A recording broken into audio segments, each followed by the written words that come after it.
Hello everyone, Jolene here from Bookworm Adventure Girl. Welcome back, and if you are new, thanks for checking out my channel. Please hit subscribe and stick around.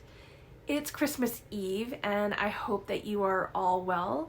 For those of you who celebrate Christmas, I hope that you are able to celebrate with loved ones.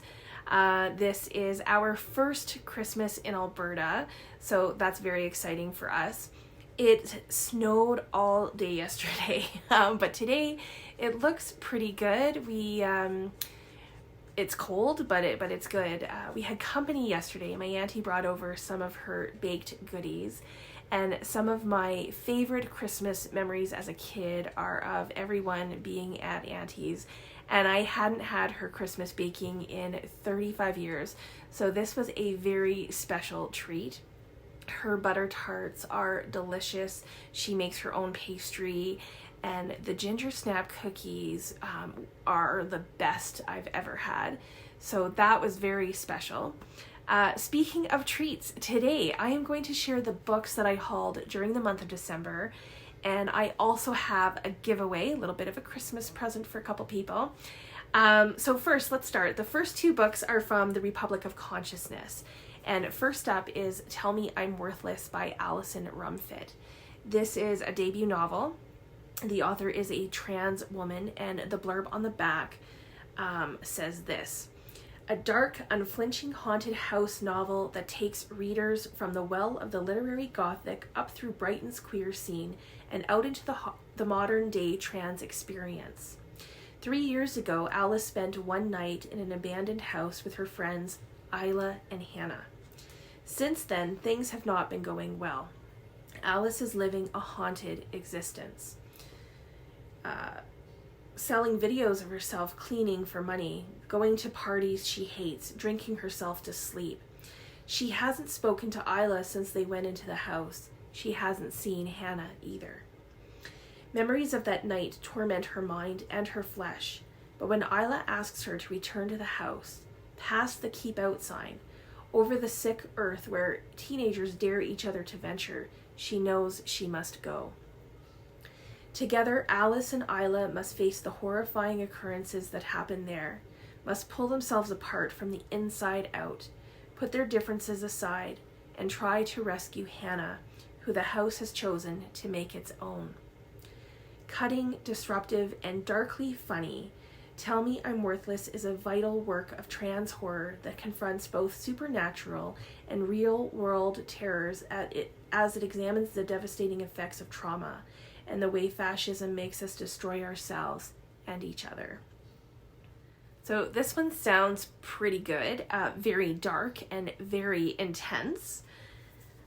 The next book is a collection of 4 stories, and that's The Dolls by Ursula Scavenius, I think. This was translated from the Dutch by Jennifer Russell.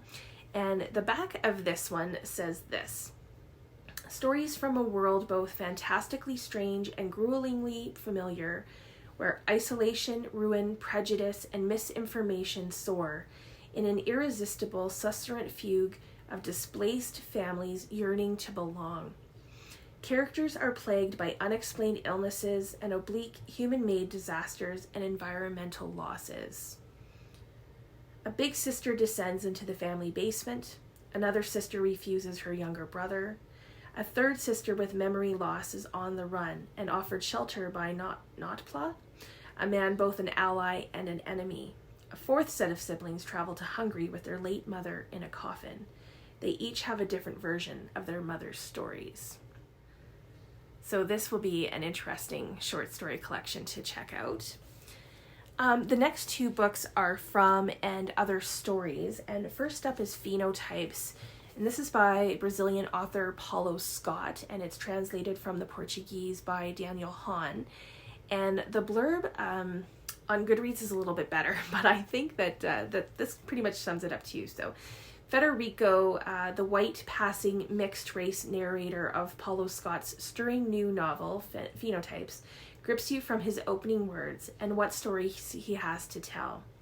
Tackling the Brazilian governmental bureaucracy's attempts to address problems with the racial quota system in its higher education, Scott quickly shows that he has penned a profound coruscating exploration of brotherly love and conflict, marked by race, racism, colorism, family dynamics, class, culture, social inequity, politics, radicalism, and more. The intricate, ironic, entrancing narration skillfully rendered into English by Daniel Hahn confirms Scott as one of Brazil's finest contemporary writers. The Goodreads blurb talks a little bit more about how the two brothers, one of them can pass as white, the other can't, and that tension between them. So I think that this will have a lot of themes that I'm very interested in, and I'm really looking forward to reading that. The next novel has a beautiful cover. I love it. Somebody Loves You by Mona Arshi. This one is really intriguing to me. This novel is about Ruby, a young girl who gives up talking. Her mother isn't really always there to notice. She's not really around. She suffers from mental illness, and silence has become Ruby's refuge. And there's a quote from the book that I found compelling, and this is what it says. "The day my sister tries to drag the baby fox into our house was the same day my mother had her first mental breakdown. In many ways, it was the perfect morning for a breakdown. The rain was spitting softly. The Parker's dog just wouldn't stop barking. It went on emitting that terrible noise like it was a machine loaded with everlasting batteries.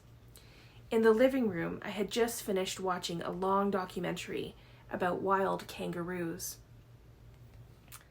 I think I'm really going to enjoy the writing of this, and it's a pretty quick read. It's less than 200 pages. I think it's 166 pages, so I think I'll be able to read it in one sitting over the holidays. Next up is not a small book, it's a chunky. Go Tell the Bees That I Am Gone by Diana Gabaldon. And this is the 9th book in the Outlander series. It continues the story of Claire and Jamie Fraser. There's time travel, and as usual, it is massive. It's like 900 pages long. So I have been a fan of the Outlander series for a long time, and this was a 7-year wait. I've already started it. I'm not sure that I will finish it this year, but I have a pretty good start with it. So if you haven't read this series, then I do suggest starting with the first book. If you are already a fan and you've read the previous 8, then you will be familiar, with the writing and the characters and the story. The next book I picked up has been on my wish list for what seems like a very long time. Braiding Sweetgrass by Robin Wall Kimmerer, and I've heard so many good things about this book, so I'm really looking forward to, finding out what all of the hype is about. And the blurb for this says, as a botanist, Robin Wall Kimmerer has been trained to ask questions of nature with the tools of science. As a member of the citizen Potawatomi Nation, she embraces the notion that plants and animals are our oldest teachers. In Braiding Sweetgrass, Kimmerer brings these lenses of knowledge together to show that the awakening of a wider ecological consciousness requires the acknowledgement and celebration of our reciprocal relationship with the rest of the living world. For only when we can hear the languages of other beings are we capable of understanding the generosity of the earth and learning to give our own gifts in return. So I really like what this sounds like, that it's about, our relationship with the earth. So this is a book that I have high hopes for and really hope that it won't let me down. We'll see how it goes. Next up is a book that I picked up so that I can join in on AJ Dunn's Killers Read Book Club in January, and that is The Talented Mr. Ripley by Patricia Highsmith. This is the first book, and one that I've never read before, although I have seen the movie forever ago. And starting the new year with a book about a sociopath. I think that might make things a little interesting. So if you are interested in joining along with AJ and the group read, then I will leave a link to AJ's channel and to their video where they have the list of all of the books that they will be reading. So you can definitely check that out. there are some really good books on that list, so I think I'll probably join in a few of them anyway. Speaking of AJ, AJ was very kind to send me this, which is October Jones, The Lightning Pines Mystery by J.D. McFarren. And this is a middle grade book, which I have started, and I have some good news and some bad news about this book. So, I don't know, what would you like to hear first? Maybe I'll go with the bad news so that we can end on a positive note. The bad news is that you can't get a copy of this book, which is really too bad, because I would like for you to be able to get your hands on it. I already love the character October Jones, and I've just started, and it would be great if others could get to know this character.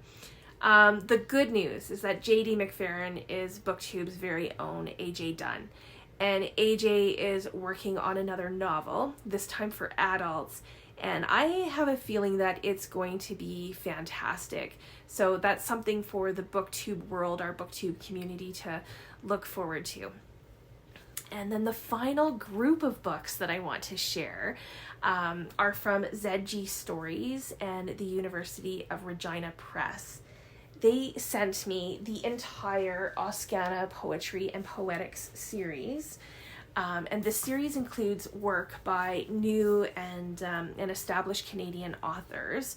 So Oskana is the Cree word for bones, which reflects their commitment to speak about the deepest and most urgent issues of our time. Some of those include, the environmental issues, Indigenous justice. There are 10 books altogether, and I've already read one of these, so I will start by showing you that one. Read Obsidian by Stephan Torre. I really enjoyed this collection, and I will leave a link to the video where I talk about this in the description box below, and then I will show you the others. Let's see, where do I want to put this? There's Blackbird's Song by Randy Lundy. Live Ones by Sadie McCarney. Cloud Physics by Karen Enns. Field Notes for the Self by Randy Lundy. My goodness. Burden by Douglas Burnet Smith.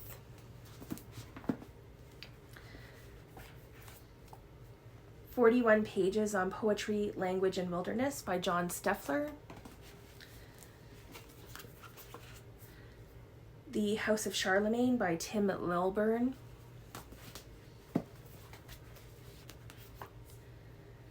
The Long Walk by Jan Zwicky. And last but not least, Pitch Blend by Elise Marcella Godfrey. I do love how all of these look together, and I'm looking forward to reading them next year. I think that perhaps I will read one a month and maybe do a video highlighting poetry. I haven't decided yet, so we will see how that goes. Then they also included this book called Measures of Astonishment, Poets on Poetry. And this anthology includes several different poets, including Margaret Atwood, Anne Carson, Tim Lilburn, Gregory Schofield, and many others. So this might be a good way of, starting off my poetry reading for next year. And I'm really looking forward to reading all of them. So this brings me to the giveaway. ZG Stories and University of Regina Press were very kind, and they were kind enough to send me 2 copies of Pitch Blend so that I could do a giveaway. So plus, I already have a copy of Read Obsidian. So that means that I have 2 poetry collections to give away. If you are interested in the giveaway and receiving one of these poetry collections, either Pitch Blend by Elise Marcella Godfrey or Read Obsidian by Stephan Torre, please let me know in the comments below. You can put which collection that you would prefer. You can say both, that's cool too.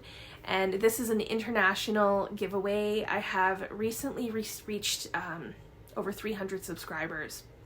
and I appreciate each and every one of you.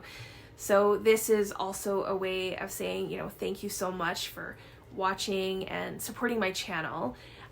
It does mean a lot to me. I really enjoy this community, and you know, this is just a small way of giving back. So I will keep this giveaway open until noon Mountain Standard Time on December 29th, and I will reveal the 2 winners on December 30th when I do my final top 10 books, and that's from September to December, and that will be coming out on December the 30th. So these are the books that I hauled in December. Please let me know if you have read any of these, or if you are interested in reading any of these. I always love to hear what your thoughts are about any of the books. Good luck to all of you who enter the giveaway. Hopefully these 2 poetry collections will find good homes. Thanks again for watching. I wish all of you and your families a very Merry Christmas and Happy Holidays. Fingers crossed for all of you that there will be some good books under the Christmas tree. Enjoy the rest of your day, and don't forget to make every day an adventure.